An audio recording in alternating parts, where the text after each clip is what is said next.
Kalau sudah dirame-ramaikan mau jadi apa? Ikut Pilpres 2024, nggak konsen dia nanti bangun Jakarta. Lebih baik jauhkan Anies dari rencana 2024. Biar dia konsentrasi dulu.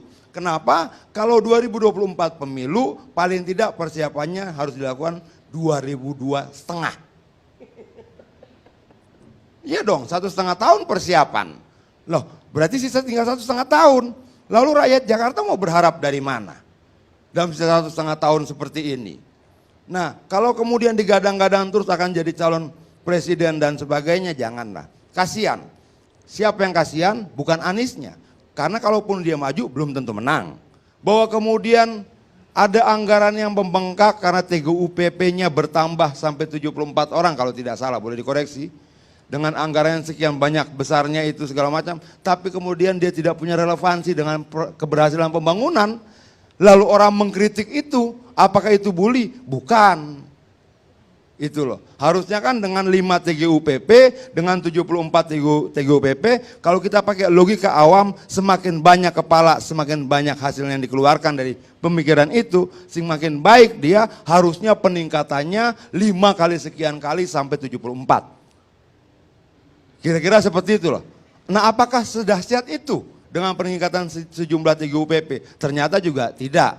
Lalu kemudian kita bicara misalnya kemacetan, mobil menciptakan polusi sehingga tingkat polusi udara di Jakarta meningkat. Solusinya apa? Banyak. Tapi salah satu yang tidak menjadi solusi misalnya menambah besar jalur trotoar. Sehingga kemacetannya berkembang di mana-mana. Kita bicara wilayah Kemang misalnya.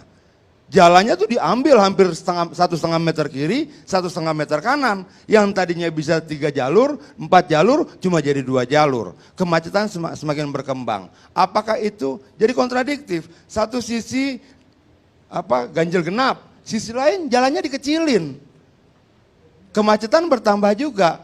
Bagus niatnya mungkin agar kemudian pejalan kaki dapat tempat lebih terhormat. Tapi jadi kontradiktif dengan pencemaran udara yang semakin masif karena kemacetan yang berkepanjangan.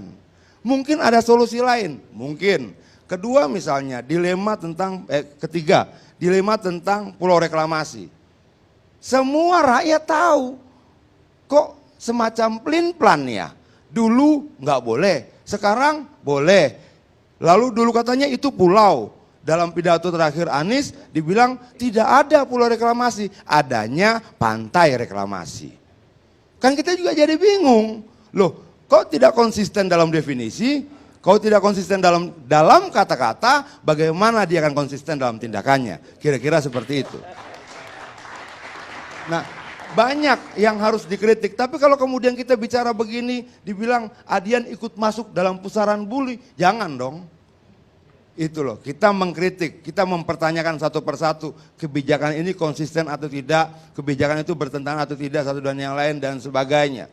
Kalau kemudian dikatakan bahwa beberapa program-program yang lain sudah berjalan, mungkin ada yang berjalan, tapi apakah seperti yang disampaikan dalam janji kampanye dulu, rumah DP 0, OKOC dan sebagainya, mana? Sejauh mana OKOC itu mampu meningkatkan kesejahteraan rakyat Jakarta? Berapa yang bertahan? Berapa perputaran uangnya? Mana pertanggungjawaban terbukanya terhadap rakyat, terhadap anggaran yang digunakan untuk OKOC itu? Harusnya ada dong. Bahwa kemudian ada orang katakan bahwa Anies Baswedan itu jago mengelola kata, bukan jago mengelola kota. Mungkin itu bukan bermaksud bully, karena memang kerja nyatanya belum kelihatan sampai sekarang. Oh, orang bilang baru 2 tahun, memang sisa 3 tahun. Dalam 3 tahun ke depan dia akan buat apa? Yang dibilang Bang Mardhani Ali ini betul.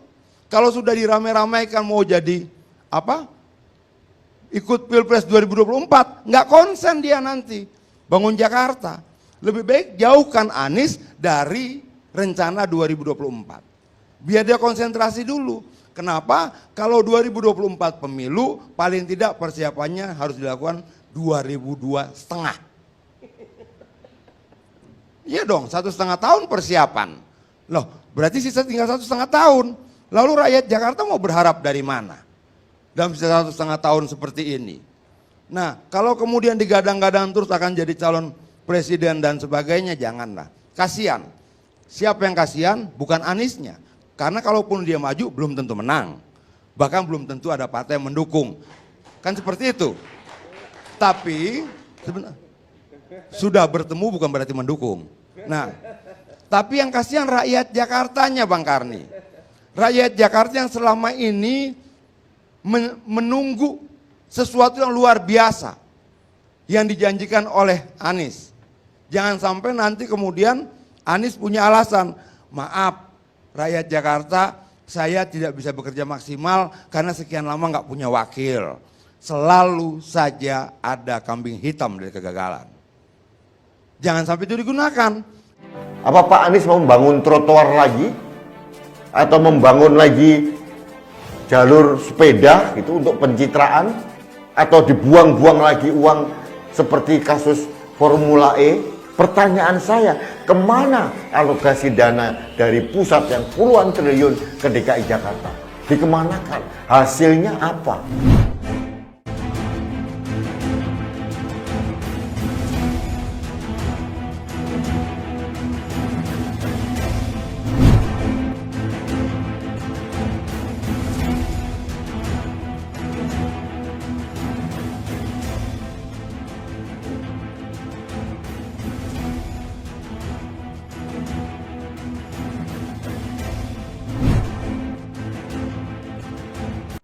Membandingkan Ahok dan Anies memang tidak apple to apple lah, bahkan apple to kesemek pun tidak pantas.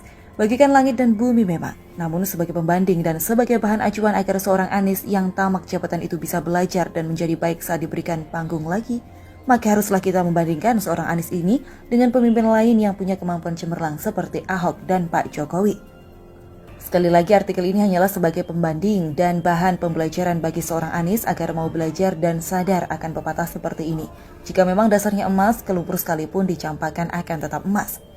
Melihat Ahok dan Anies sekarang, maka kita melihat siapa emas dan siapa imitasi. Bahkan di tempat mereka menjabat sekarang, kita melihat siapa yang benar-benar mutiara dan siapa yang kaleng-kaleng.